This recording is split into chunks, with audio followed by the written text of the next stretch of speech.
같이 내가 범사에 잘되고 강건하기를 내가 강건. 잠시 기도하겠습니다. 사랑의 주님 감사드립니다. 이 시간 요한 3서 저희가 평소에 자주 접하지 못했던 본문 말씀인데 이 말씀을 통해서 우리에게 주신 하나님의 귀한 뜻을 발견하고 또 저희가 그것을 마음으로 받아 영접할 수 있도록 성령께서 역사하여 주시기를 간구드립니다. 예수님의 이름으로 기도합니다. 방금 읽은 요절 말씀, 요한 3서 1장 2절 말씀은 매우 유명한 구절입니다. 왜 유명하냐 하면 전 세계에서 단일 교회로 가장 큰 교회, 어디입니까? 여의도 순복음교회의 요절과 같은 말씀이기 때문입니다. 이 구절로부터 조용기 목사님의 소위 삼박자 구원이라는 것이 나왔습니다. 삼박자 구원이란 사람이 구원을 받게 되면 첫째 영혼이 잘 되고 둘째 범사에 잘 되고 셋째 강건하게 된다는 그런 뜻이 있습니다. 마음이 평안해지고 부자 되고 건강하게 사는 것이 우리를 사랑하시는 하나님의 뜻이라고 말합니다. 사실 삼박자 구원관에 대해서는 이러쿵저러쿵 논란이 많이 있습니다. 그러나 저는 오늘 이런 논란에 대해서 언급하려고 이 말씀을 준비한 것은 전혀 아닙니다. 이 구절을 보면은 이 편지를 쓴 사도 요한이 수신자인 가요에게 하는 인사말이 바로 2절입니다. 인사말에서 수신자의 복을 빌어주는 경우는 다른 서신서에서도 거의 공통적으로 등장합니다. 사도 바울 같은 경우를 보면은 주로 은혜와 평강이 있기를 원하노라 이렇게 인사말을 하는 습관이 있습니다. 사도 요한의 경우는 바울과는 좀 다른 인사말 습관이 있었던 것 같습니다. 그것이 바로 오늘 요한 3서에 나온 2절 말씀입니다. 삼박자 구원이 맞든 틀리든지 간에 여기서 우리가 알 수 있는 가장 확실한 사실은 사도 요한이 편지의 수신자인 가이오를 깊이 사랑하며 크게 인정하고 칭찬하고 있다는 사실입니다. 1절부터 4절까지를 보면 가이오에 대한 애정과 칭찬 세례가 쏟아지고 있습니다. 가이오를 부르는 호칭을 보십시오. 뭐라고 부릅니까? 1절에서 사랑하는 가이오, 참으로 사랑하는 자, 또 그 이후로 계속 사랑하는 자라고 부르고 있습니다. 교회에 보내는 서신이 아니라 이건 혹시 연애 편지가 아닐까 하는 착각이 들 정도로 계속해서 사랑하는 자라고 부르고 있습니다. 또 사도 요한은 3절과 4절에서 가이오가 진리 안에서 행한다는 말을 듣고 입이 마르도록 이를 칭찬하고 있습니다. 그런데 이 요한 3서에는 이렇게 칭찬받는 가이오만 등장하는 것이 아닙니다. 또 다른 한 사람의 이름이 더 등장합니다.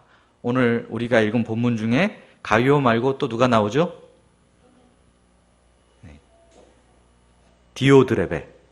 디오드레베라는 이름이 이제 10절에 보면 나옵니다.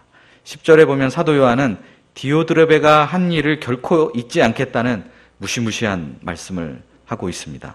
또 11절 말씀을 통해 요한은 디오드레베가 악을 행했고 그가 행한 악 때문에 하나님을 배웁지 못할 것이다 이렇게 단언하고 있습니다.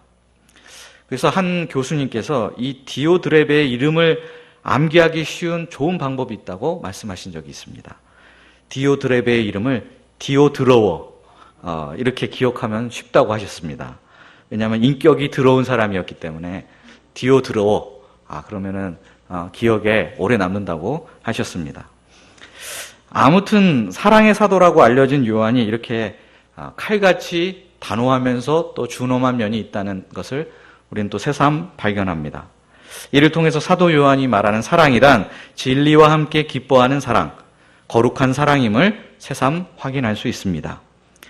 그러면 이제 우리는 어떤 궁금증을 갖지 않을 수 없습니다. 그것은 가요가 칭찬받은 이유는 무엇이며 디오드레베가 크게 책망받은 이유는 무엇일까요? 이것이 궁금하지 않으십니까? 가요가 칭찬받는 이유는 5절과 6절에 잘 나타나 있습니다. 가요가 칭찬을 받은 이유는 딱 한 가지였습니다. 바로 나그네 된 형제를 영접하고 사랑과 섬김을 베푼 것 때문이었습니다. 여기서 우리는 요한이 말하는 나그네 된 형제가 누구일까 정확하게 알 필요가 있습니다. 여기서 말하는 나그네 된 형제란 초대교회 당시의 순회 전도자들을 가리킵니다. 순회 전도자들은 두 가지 일을 했습니다. 첫째는 아직 복음이 전해지지 않은 그 복음의 불모지에 개척자로 나가서 복음을 전하고 그리고 그 땅에 교회를 세우는 일, 처치 플랜팅 일을 했습니다. 둘째는 또 이미 교회가 세워진 곳을 다시 다니면서 거기서 성경을 가르치고 상담을 해주며 이미 세워진 교회를 더욱 굳게 하는 일을 했습니다. 이 사람들은 대개 풀타임으로 순회 전도자의 직무에 전념하였습니다. 이런 순회 전도자들이 가이오가 섬기던 그 교회에 왔을 때 가이오는 이들을 아주 뜨겁게 영접을 했습니다. 그리고 교회에 머물고 있는 동안 필요한 것들을 모두 다 지원해 주었습니다. 근처에 가장 맛있는 집으로 모시고 가서 좋은 음식으로 대접을 하고 또 경치 좋은 곳에 잠시 모시고 가서 휴식을 취할 수 있도록 배려를 해 주었습니다. 또 사역을 하다가 어디 아픈 곳이 없는가 해서 건강검진도 받게 하고 또 아픈 곳이 발견되면 끝까지 치료를 해 주었습니다.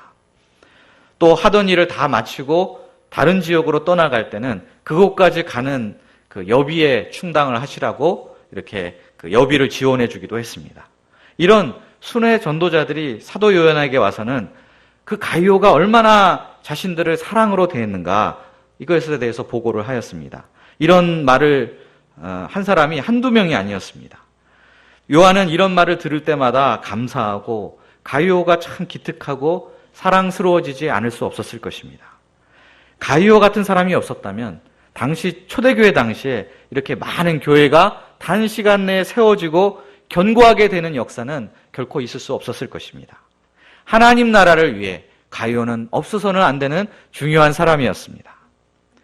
반면 디오드레베가 심한 책망을 받는 이유는 무엇입니까? 9절과 10절에 그 이유가 잘 나타나 있습니다. 디오드레베는 이런 순회 전도자들이 왔을 때 영접하지 않았습니다. 왜 또 왔냐고 따지면서 귀찮아 죽겠어 하면서 대놓고 싫은 소리를 했습니다. 이런 순회 전도자들을 보낸 사도들에 대해서도 비방을 일삼았습니다. 왜 이런 사람들을 자꾸 보내가지고 우리를 귀찮게 하고 부담스럽게 하느냐며 불평을 했습니다. 더 나아가 교회 내에 나그네를 영접하는 사람이 있으면 이 사람들도 비난하고 내쫓으려고 했습니다. 자기가 싫어서 영접하지 않는 것은 그렇다 쳐도 어떻게 다른 사람이 영접하고 섬기는 것까지 이렇게 회방을 놓는지 얼마나 못된 심보를 가진 사람입니까?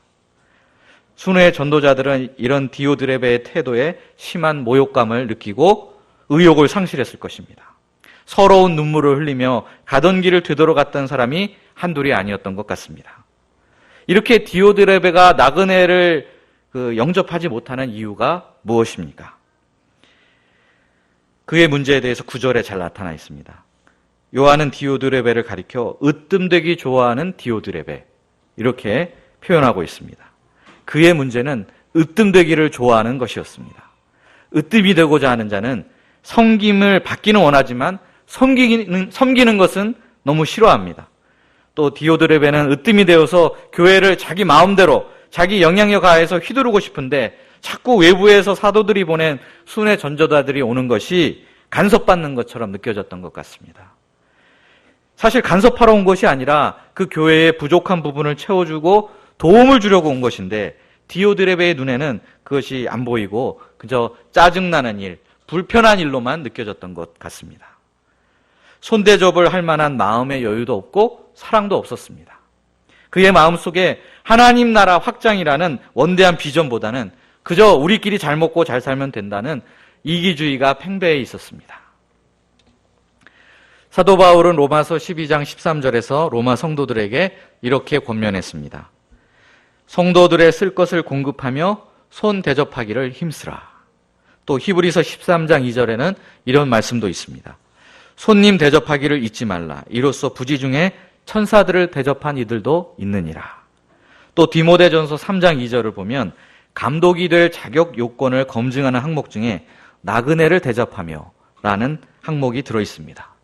이처럼 초대교회 당시에 손 대접하기는 성도들의 의무사항이었습니다. 또 신자의 신앙 성숙의 척도이며 영성의 척도 중에 하나였습니다. 인간의 본성은 본성적으로 자기중심적이고 자기만 알고 자기 식구만 챙기기에 혈안이 되어 있습니다. 그런데 손대접이란 이런 본성을 부인하는 행위입니다. 자기 중심성에서 벗어나 타인 중심, 더 나아가서는 하나님 중심의 삶을 사는 것을 말합니다. 또한 손대접이란 구체적인 삶의 현장에서 은혜의 원리를 드러내는 것입니다.